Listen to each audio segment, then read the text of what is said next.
السلام عليكم يا جماعة. النهاردة هنشوف مع بعض طريقة ذبح الفراخ البيضاء أو أي فراخ عامة، أي طيور عامة.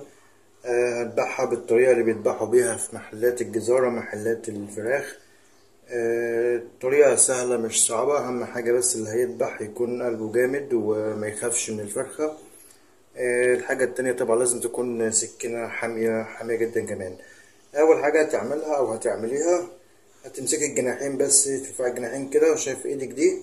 ايدك دي اللي هي الشمال. لو هتذبحي باليمين طبعا هتمسكي بالشمال، تذبحي بالشمال طبعا هتمسكي باليمين على حسب انت بتستخدمي انهي ايد يعني.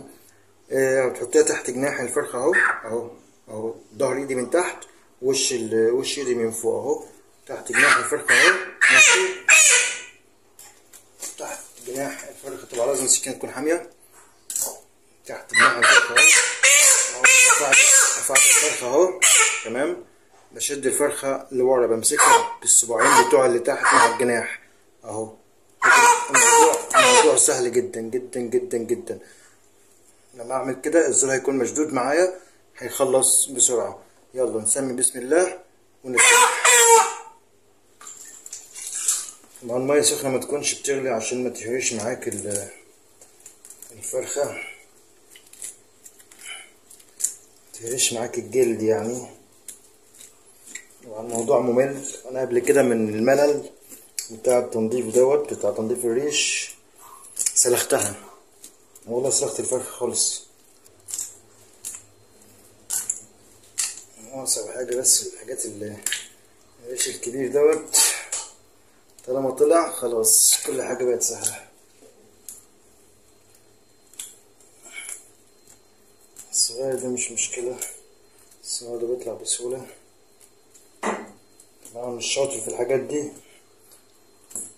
مش شاطر أنا في الذبح والتنظيف والحاجات دي، بس ايه، أنا بتعلم معاكم يعني، بتعلم معاكم في الفرخة المسكينة دي. طب نسخن المية شوية يا جماعة. يا نهار اسود، ايه ده؟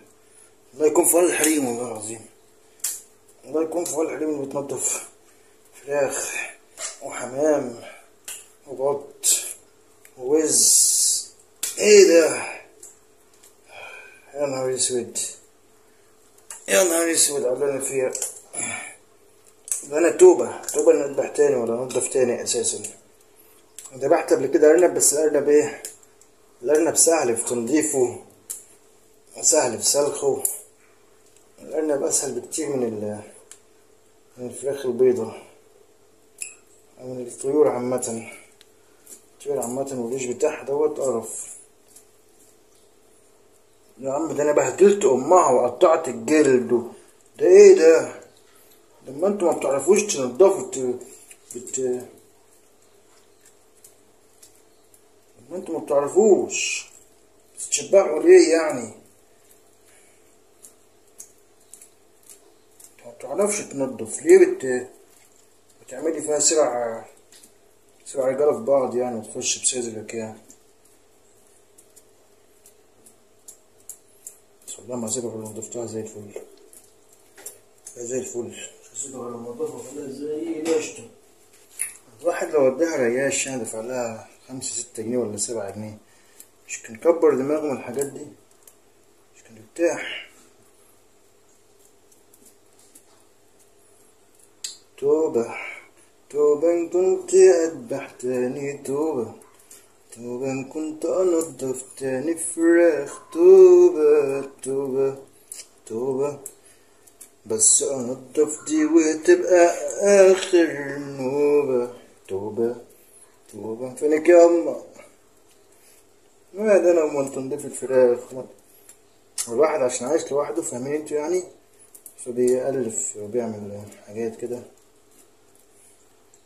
شايفين؟ خست الفرخة دي كانت فوق 2 كيلو، كانت 2 كيلو ونص أو حاجة زي كده. دلوقتي وزنها ما يجيبش 2 كيلو إلا ربع، بقت عظم. شايفين؟ خست عشان ايه؟ عشان ما كانش قادرة تمشي. بتلاقي صعوبة انها تروح للأكل يعني، بتلاقي صعوبة انها تروح للأكل والمية، عشان كده طبعا خست. فأنا قلت الحقها قبل ايه؟ قبل ما تروح خالص. غير كده انا ما كنتش هذبحها اصلا، انا كنت عايز ابيعهم. دلوقتي مش عارف انضف، مش عارف انضف. انتوا عارفين من كام يوم خدت 8 وديتهم برضو لمخزن الفراخ تبعهم ونضفهم. هو واحد اخد عليها 7 جنيه. صراحة ال7 جنيه ارحم من اللي انا فيه دوت. يعني ادفع الواحدة 7 جنيه ارحم من اللي انا فيه. هو نعم استغلال، يعني هو بيخلصك في دقيقتين بالظبط بتكون مخلصة وذبحها ومقطعها. هو استغلال، بس ارحم من اللي انا فيه ده بصراحة. عايز اجيب لها مرات اعملها بيه، عاوز اجيب لها مرات شعر بتاع حواجب اعملها بيه. لان انا ورطت نفسي طويطة، كنت فاكر الموضوع اسهل من كده بصراحة.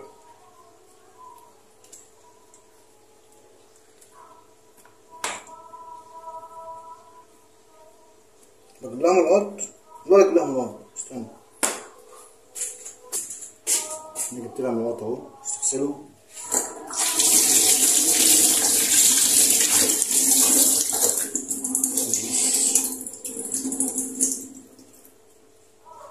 شايفين؟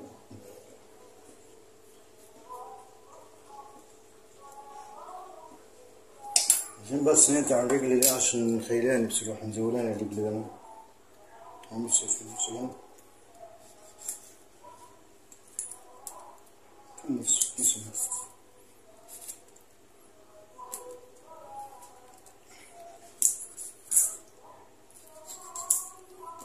كده كده شيخة.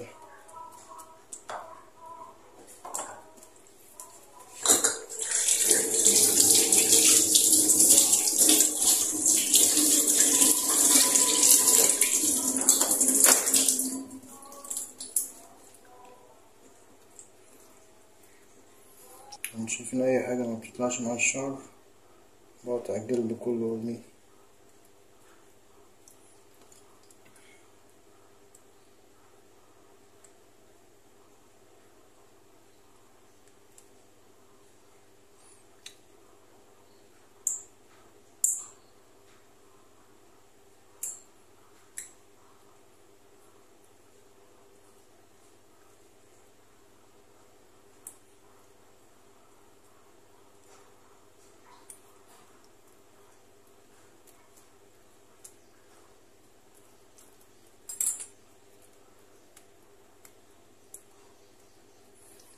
ايه طبعا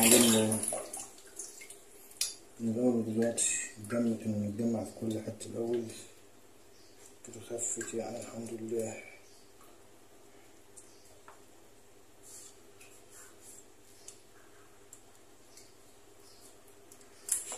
طيب خلينا نفتحها بس.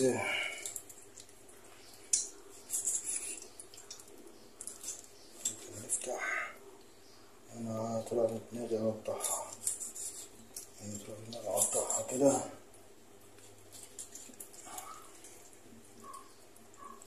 ماشي.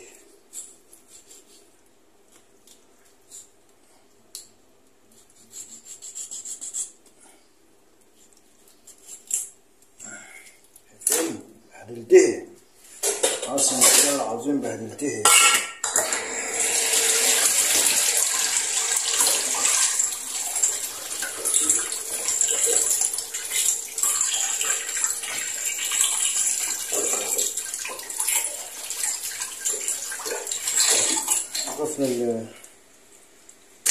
ضفنا الدراع من الدم، الجناح التاني.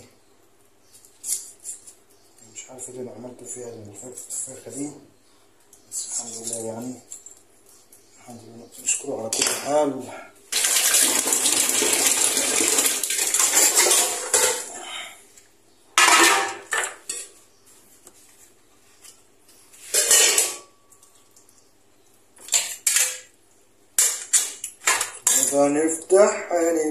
هنفتحه ازاي؟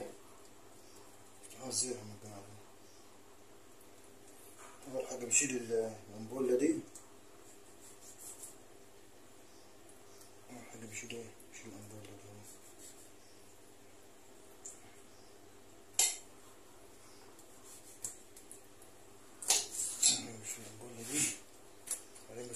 فين؟ المفتاح من هنا كده من تحت، من تحت كده. اوكي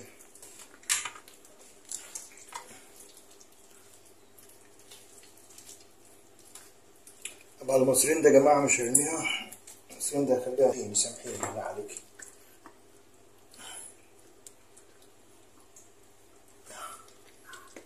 انا بحاول اطلعها بالراحة، مش عايز افرقع الكبدة والحاجات دي.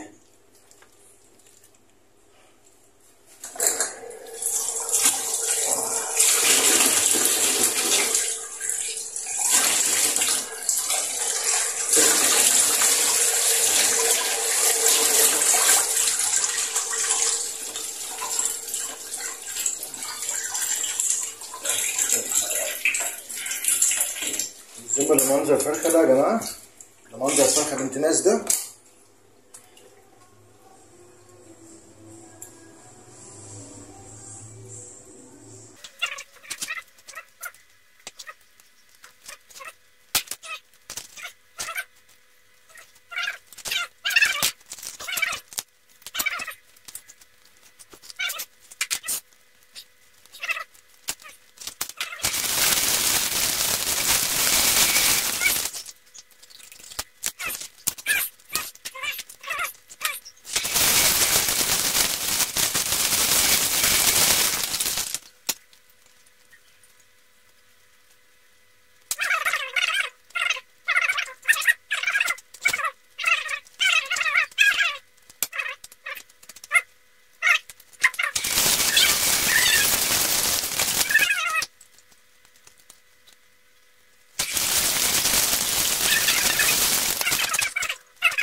طبعا يا جماعة دي نتيجة، واتمنى محدش يعمل زيي، محدش يرتكب الجريمة اللي انا ارتكبتها في حق الفرخة دي.